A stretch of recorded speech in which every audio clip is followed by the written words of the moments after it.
Vous avez agi notamment contre le groupe État islamique en Syrie. Vous suivez de près ces événements. Un mot, une première réaction, la chute de Bachar el-Assad. Plus de 50 ans de règne de sa famille. Une forme de soulagement. C'est difficile de ne pas se réjouir de la chute d'une dynastie, de la chute d'un dictateur qui a massacré son peuple, qui a utilisé les pires armes, les armes chimiques, notamment en 2013, qui a fait fuir 11 millions de ses compatriotes qui sont aujourd'hui exilés et réfugiés. Donc il y a une forme de soulagement. Il y a aussi de l'étonnement, parce que tous les experts le disent aujourd'hui avec beaucoup de sincérité. Personne ne s'attendait, même s'il y avait déjà un suivi de ce qui était en train de se passer depuis quelques jours, mais personne ne s'attendait aux événements de cette nuit. Et puis il y a, vous venez de le dire, beaucoup de questionnements. Et ça si vite, hein. Regardez, ça ce sont les images de Damas. Ce matin, on y sera avec nos envoyés spéciaux. Nous sommes à Damas, nous sommes dans plusieurs points de la Syrie, mais je vous interrompais, oui, vous disiez, tout le monde a été surpris. Tout le monde a été surpris. J'avais cet après-midi un ami franco-syrien qui évidemment, comme tous, en lien avec beaucoup de monde à Alep, à Damas, à Homs, ailleurs.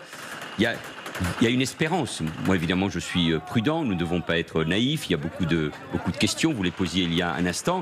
Mais il y a aussi de l'espérance. Les chrétiens, aujourd'hui, vivent peut-être avec l'idée que rien ne peut s'abattre sur eux. On espère qu'il n'y aura pas de massacre, que les alaouites seront protégés. Bref, il y a une forme d'espoir, tant ce régime a été effrayant. Mais nous, occidentaux, nous devons évidemment être prudents. Je vis ces événements, sans doute comme vous, avec le sentiment que le monde est en train de connaître, peut-être encore davantage cette fin de semaine, des bouleversements incroyables, étonnants. Tout s'accélère, donc il faut en saisir aussi les opportunités. Et là, au fond, nous sommes peut-être aussi en train de vivre les conséquences de ce qui s'est passé le 7 octobre 2023 en Israël, et ce qui avait été sans doute sous-estimé par beaucoup, l'effondrement, en tout cas l'affaiblissement de cet axe chiite iranien, cet arc de la résistance, je mets des guillemets, antisioniste, qui aujourd'hui recule partout, et je crois que c'est aussi une bonne chose. Monsieur le Premier ministre, regardez ces images, la foule immense à Homs. On va voir aussi les images de la statue de Assad, le père, Hafez el-Assad, qui a été renversée dans Damas, avec les gens qui font la fête, qui montent sur la statue. Ça rappelle évidemment d'autres statues en d'autres temps qui ont été renversées, comme celle de Saddam Hussein. On parlera du risque de désillusion et du risque des islamistes aussi, mais d'abord, rappelons à quel point ce régime a fait couler de sang. Oui, et rappelons qu'en 2011, évidemment ce sont les printemps arabes, les gens sortent dans la rue, et il y a des gamins, des enfants qui dessinent des caricatures sur Bachar. Ils vont être réprimés, torturés, les ongles arrachés, leurs parents humiliés. Et c'est de là que tout commence. Et cette répression, il y avait une opposition d'ailleurs très large, avec une propagande déjà du régime expliquant qu'il ne s'agissait que d'islamistes. Mais ce peuple a été profondément réprimé, humilié, massacré, ce qui explique aussi que le pays est aujourd'hui divisé, démembré, que d'un côté les Kurdes, mais il faut regarder évidemment ce qui se passe aussi de ce côté-là, gèrent une partie avec des bases américaines du pays. Bon, donc c'est un pays divisé et qui aspire sans doute à un avenir meilleur, à la paix, au fait qu'on respecte tout simplement les droits humains. Ils ne demandent pas l'instauration d'une social-démocratie suédoise, si je peux me permettre cette plaisanterie. On n'y est pas encore. Mais ils demandent en tout cas un respect. Et il y a une espérance avec la chute du dictateur. Mais vous aviez des raisons de rappeler que cela nous rappelle aussi d'autres images, et nous nous souvenons aussi ce qui s'est passé après. Nous recevons de nouvelles images, parce que minute par minute, on va voir que d'abord, on en apprend davantage sur le sort de Bachar el-Assad. Où est-il? Son avion, il a pris la fuite en avion, le transpondeur a été coupé. Personne ne peut jurer ce soir d'où il se trouve exactement. Regardez ces images, elles viennent exactement de nous arriver. C'est dans le palais présidentiel à Damas même, qui visiblement a été incendié et sans doute pillé en grande partie. C'est la chute aussi d'un pouvoir si puissant. Pas pendant des décennies et des décennies, c'était un maître absolu dans son pays. D'ailleurs, certains en France pariaient sur ce régime. Il faut rappeler qu'il avait reçu la Grande Croix de la part de Jacques Chirac. La France a longtemps parié sur lui. Oui, il avait présidé le défilé du 14 juillet aussi. On pensait qu'il allait être un réformateur, et il a été un tyran sanguinaire. Mais depuis quelques années, il ne tenait qu'au soutien de l'Iran, du Hezbollah, terriblement affaibli depuis quelques mois grâce aux coups portés par Israël, et il tenait grâce à la Syrie, à la Turquie, pardon, qui avait, à la Russie, pardon, qui avait bombardé d'ailleurs les positions des rebelles, des différentes oppositions. Bon, donc il a perdu les soutiens, et donc avec la poussée de ce qu'on appelle les rebelles, très organisés d'ailleurs, hein, tous vos experts et vos correspondants le disent, Alep est tombé grâce aux drones, ils sont équipés, ils sont surarmés, ils font de la politique, ils ont une capacité à faire passer des messages, à communiquer, nous le voyons bien. Donc il est en train de se passer quelque chose, c'est pas une révolution de palais, c'est pas un coup de boutoir seulement, il se passe quelque chose et il faut analyser maintenant quels sont les ressorts de cette opposition et ce qu'ils veulent faire exactement. La France, sous votre autorité, sous celle de François Hollande, avait été très offensive contre Bachar el-Assad à un moment où Obama avait été, disons, peureux, pour ne pas dire plus. Vous êtes de ceux qui ont très tôt dit ce régime-là est dangereux.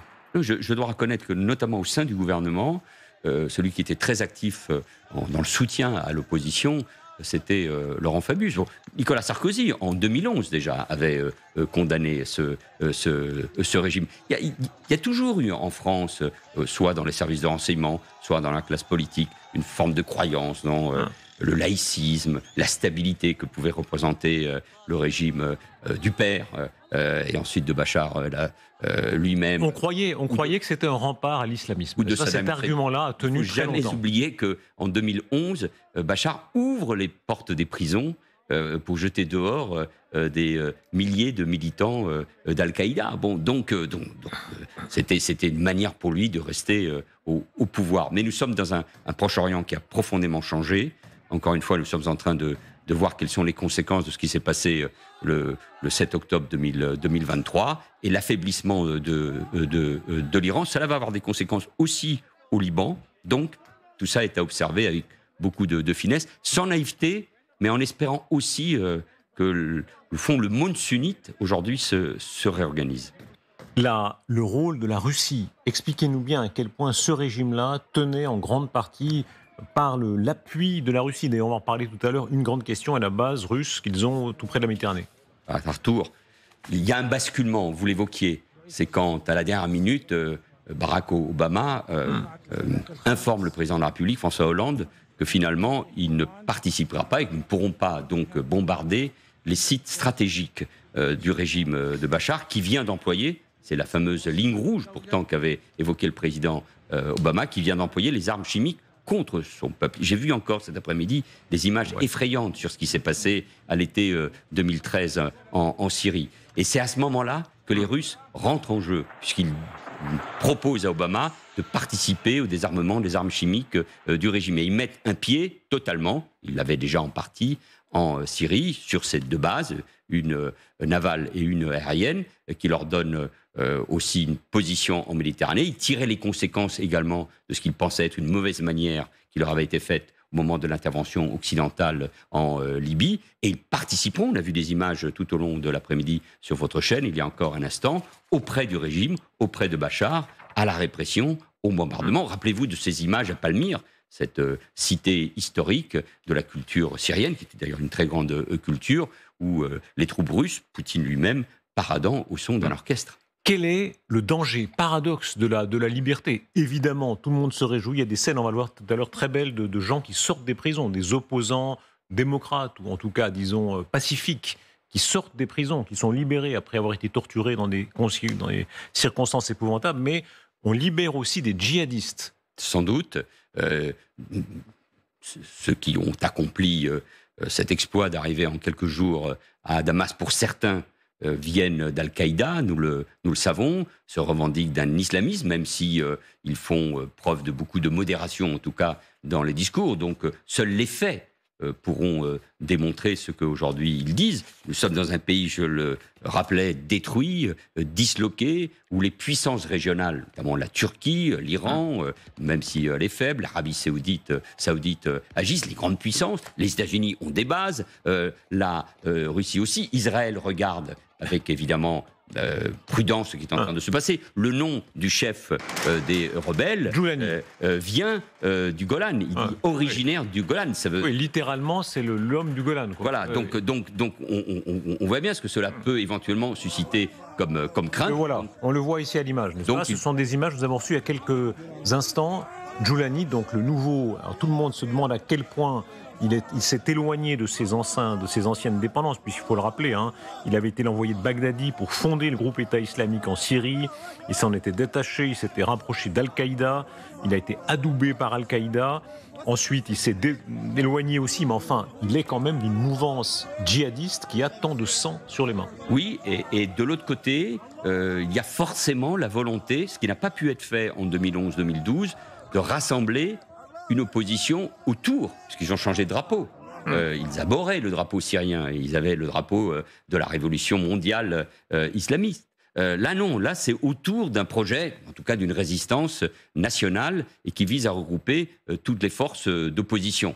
Là où je suis, avec les informations qui nous arrivent, je ne peux que rester prudent, je ne veux pas être naïf, je veux y voir aussi, comme beaucoup de Syriens en exil, une forme d'espérance, parce que, en tout cas, rien n'était possible avec Bachar. Là, il y a des opportunités qui sont en train de se présenter. Là, le foyer djihadiste, la Syrie et l'Irak. Là, deux Syries sont partis, alors des cas célèbres comme Abaoud, qui a fait couler le sang dans Paris. Abaoud, un certain nombre de ses compagnons des attentats terribles du 13 novembre, quelques mois auparavant, Nemouche, celui qui avait provoqué cet attentat terroriste et sanglant au musée juif de Bruxelles, qui a été arrêté à Bruxelles, qui était le geôlier de l'un des journalistes souvent présents ici, Didier François. Bon, oui, donc, Didier François, qui est souvent sur notre plateau, a été torturé, arrêté, torturé, gardé si longtemps par des djihadistes qui étaient là dans ce foyer de Syrie. C'était des Français ou des Belges qui s'étaient rendus en Syrie, qui ensuite nous ont frappés. La menace terroriste, elle est toujours là.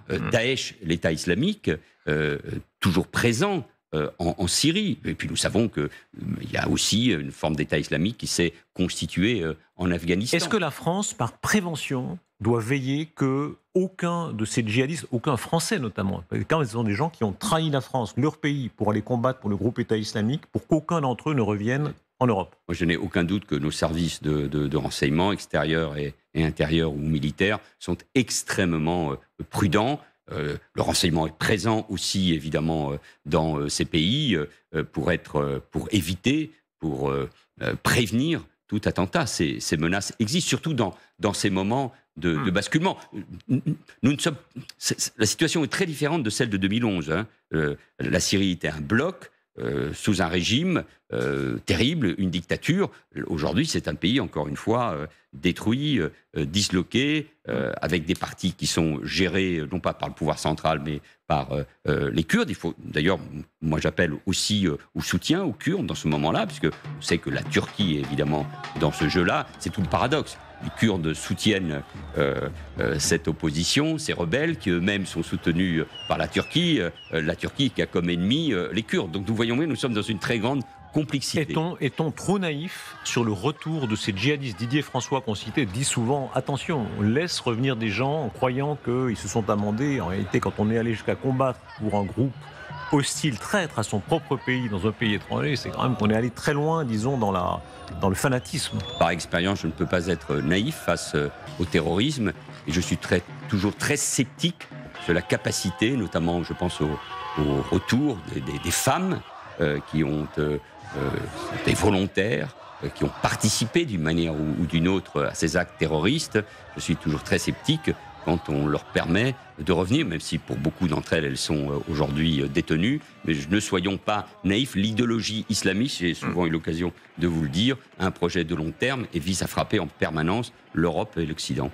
Donald Trump prend la mesure. Il a fait une longue déclaration sur son réseau social. C'est très marquant de voir à quel point, et de manière très exacte, il pèse chaque mot pour considérer ce qui est en train de se passer, c'est-à-dire l'affaiblissement de la Russie. Il dit Assad est parti, il a fui son pays. Son protecteur, la Russie, n'était plus intéressé à le protéger. Il insiste sur l'affaiblissement de la Russie. La Russie et l'Iran sont affaiblis, l'un à cause de l'Ukraine et d'une mauvaise économie, l'autre à cause d'Israël et de son succès au combat. Mais il est aussi très cruel, il faut dire le mot, sur l'Ukraine, puisqu'il dit que inutilement, absurdement, l'Ukraine a perdu 400 000 de ses soldats. Est-ce qu'il est l'homme fort? En réalité, tout le monde semble affaibli relativement, et lui est fort. Et que de contradictions, cependant. parce qu'il devrait, lui, tirer une leçon de l'affaiblissement des États-Unis en 2013, je l'évoquais avec Barack Obama, et c'est à ce moment-là que non seulement la Russie prend la main sur la Syrie, mais quelques mois après, envahit le Donbass et la Crimée en 2014, parce que Poutine sait que les États-Unis n'interviendront pas. Donc, si on constate incontestablement un affaiblissement de la Russie comme de l'Iran, l'allié de la Russie en Syrie, ça n'est pas le moment de se montrer, de mon point de vue, faible vis-à-vis de la Russie sur le dossier ukrainien. Monsieur le Premier ministre, là, on va revenir à cette image-là, mais quand on voyait les images hier à Notre-Dame et en marge de Notre-Dame, les mêmes qui parfois disaient Trump est un agent russe, Trump est un putschiste, tout le monde allait faire sa cour à Trump. C'est très intéressant. Et son selfie. Et son selfie. Voilà, c'est la course à qui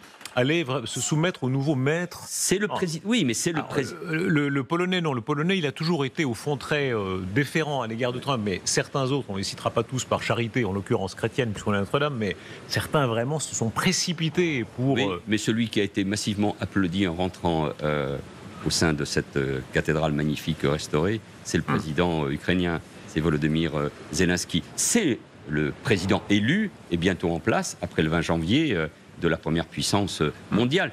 Vous vous rappelez, on disait il y a quelques années, c'est la fin de l'hyperpuissance américaine, la Chine va rattraper les États-Unis. Non, les États-Unis, sur le plan économique comme sur le plan militaire, restent puissants. Mais nous avons un Donald Trump qui participe de cette photo, et c'est une belle réussite du président de la République, Emmanuel Macron, que d'avoir réuni les deux hommes, mais il fait ces déclarations que vous venez d'évoquer, très étranges sur l'Ukraine, et il menace l'Europe de sortir de l'OTAN si les pays européens n'augmentent pas leur participation à l'Alliance Atlantique, etc., etc. Donc nous allons vivre avec ces tweets, très souvent, avec ces messages, ces messages contradictoires. Mais il faut faire avec. Incontestablement, Emmanuel Macron a eu raison de l'inviter et d'organiser cette réunion avec le président ukrainien. Est-ce qu'il peut y avoir un petit miracle de Notre-Dame ? Tout à l'heure, dans la coulisse, vous me disiez que vous avez été enfant de chœur à Notre-Dame ? Il y a très longtemps. Vous étiez vraiment enfant de chœur ? Oui, mais j'étais enfant de chœur. Vous étiez en aube, etc. Exactement. Bah oui, il faut respecter. Je viens d'une famille de tradition catholique, très ouverte.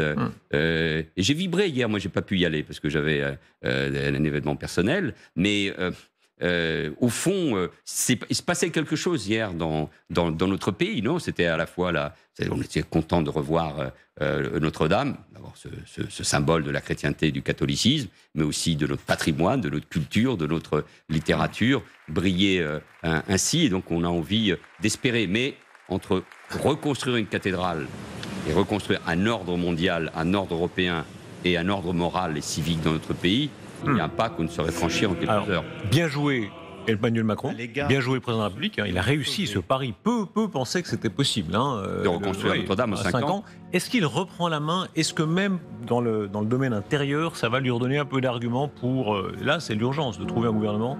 D'abord, bravo à tous les ouvriers, à tous les compagnons, à tous les sapeurs-pompiers, à tous ceux qui ont participé à cette reconstruction merveilleuse. Et bravo au président de la République, bien sûr. Mais attention, parce qu'après les Jeux Olympiques, après Notre-Dame, on voudrait voir en effet une reconstruction politique. Nous sommes au bord du gouffre d'un point de vue politique. Nous ne sommes pas loin de la crise de régime. Certains veulent provoquer une crise en poussant le président de la République au départ. Donc c'est le moment plus que jamais d'être responsable. Et moi, j'appelle vraiment à la constitution d'un gouvernement qui aille des républicains jusqu'aux socialistes pour les 10 mois qui viennent ou les 30 mois qui viennent. Sont-ils mûrs, les socialistes, pour se détacher de la France insoumise ? Mûrs, mais plus que 5, 10, 15 ? Ils doivent rompre avec la France insoumise, parce qu'ils n'ont rien à voir sur le plan économique et social, sur la vision internationale. J'attends avec impatience les prochaines déclarations de la France insoumise sur ce qui est en train de se passer en Syrie. Rien à voir avec une organisation politique qui, sur le terrorisme ou sur l'apologie du terrorisme, veut revenir sur des lois mises en œuvre par les socialistes eux-mêmes. Est-ce que vous-même, vous pourriez revenir ? Revenir, mais je suis avec vous. Non. Si vraiment là, alors que nous n'avons pas encore de Premier ministre, ni de gouvernement, et nous ne savons pas dans quelles conditions cela peut s'organiser, les uns et les autres poussent leur petite personne, ils ne comprendront pas, ils ne comprendraient pas plutôt la colère profonde, la rage des Français à l'égard de responsables politiques qui doivent se mettre d'accord pour un sursaut C'est vrai sur le plan budgétaire, sur le plan des finances publiques, sur le plan de la sécurité. Mais bien sûr, mais monsieur le Premier ministre, sur bien des sujets, nous n'avons pas d'autre choix que de nous réunir. Vous êtes très mal entendu avec Emmanuel Macron, mais en politique, voilà, les choses viennent, la roue tourne, comme on dit. Est-ce que vous pourriez redevenir ministre d'Emmanuel Macron, devenir D'abord, ministre? je ne l'ai jamais été. C'était le contraire. C'était le problème, si j'ose dire. Et je veux dire, en sourire. Non, moi, je veux. Non, mais c'est oui ou c'est non? Non, ni oui, ni non, c'est pas le sujet. Ah bah si. Non, c'est le piège. C'est le piège de ce genre d'interview. Je ne veux pas rentrer là-dedans, parce que ce qui m'intéresse avant tout, c'est que les responsables politiques soient à la hauteur du moment. Et en vous disant que ces responsables politiques, des LR, en passant par les macronistes jusqu'aux socialistes, et en appelant mes amis socialistes, ceux de la formation politique à laquelle j'ai appartenu, doivent prendre leurs responsabilités, je fais déjà mon travail. C'est mon expérience qui me dit, à ce moment-là, de dire attention, nous avons abordé des sujets très graves ce soir. La Syrie, l'Ukraine, l'ordre du monde. La situation de notre pays est grave aussi. Et je veux m'extraire du jeu politicien. C'est dans ces moments-là que les responsables politiques doivent être à la hauteur. Face au RN et à la France insoumise, qui veulent provoquer le chaos et une crise de régime, il n'y a pas d'autre solution pour les autres, qui sont des Européens, qui ont une certaine vision de la République et de la démocratie, qui peuvent trouver un terrain d'entente sur le plan économique et social, qui pensent que la République a besoin d'ordre et de justice sociale. C'est le moment de se retrouver. Mais aux uns et aux autres de faire les choix, et au président de la République de faire vite maintenant le choix de son Manuel Valls. ministre. Cette image-là où on voit, alors on l'a dit, le bravo, chapeau Emmanuel Macron, c'est un coup, quoi qu'il arrive, c'est un coup diplomatique, mais à l'arrivée, qu'est-ce qui va se passer quand Donald Trump dit, en substance, je veux parler avec Poutine, il dit je connais bien Vladimir, il critique aussi la faiblesse russe, mais enfin, on comprend bien qu'il veut forcer en quelque sorte les Ukrainiens à négocier. Y seront-ils forcés? Y sont-ils forcés? Mais moi, dans cette image, je veux y voir en tout cas un chemin qui est celui de la présence indispensable, incontournable de l'Europe, donc de la France, par rapport à l'avenir de l'Ukraine. C'est pas ce qui apparaît dans sa déclaration du jour, parce qu'il ne mentionne même pas. Moi, je pense à l'image. Elle est quand même... Bien sûr, Donald Trump... Bravo la France, je suis d'accord avec vous. Mais Donald Trump fait beaucoup de déclarations contradictoires. C'est pas contradictoire.